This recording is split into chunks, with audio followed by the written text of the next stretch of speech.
أعوذ بالله من الشيطان الرجيم. بسم الله الرحمن الرحيم. والفجر وليال العشر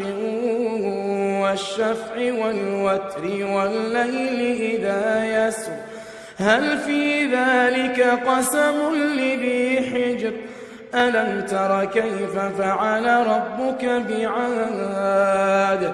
إرم ذات العماد التي لم يخلق مثلها في البلاد وثمود الذين جابوا الصخر بالواد وفرعون ذي الأوتاد الذين طغوا في البلاد فأكثروا فيها الفساد فصب عليهم ربك سوط عذاب إن ربك لبالمرصاد فأما الإنسان إذا ما ابتلاه ربه فأكرمه ونعمه فيقول ربي أكرمن وأما إذا ما ابتلاه فقدر عليه رزقه فيقول ربي أهانن كلا بل لا تكرمون اليتيم ولا تحاضون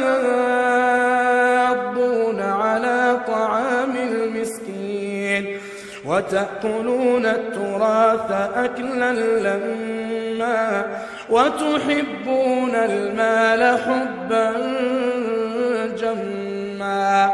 كلا إذا دكت الأرض دكا دكا وجاء ربك والملك صفا صفا وجيء يومئذ بجهنم يومئذ يتذكر الإنسان وأنى له الذكرى يقول يا ليتني قدمت لحياتي فيومئذ لا يعذب عذابه أحد ولا يوثق وثاقه أحد يا أيتها النفس المطمئنة ارجعي إلى ربك راضية مرضية فادخلي في عبادي وادخلي جنتي.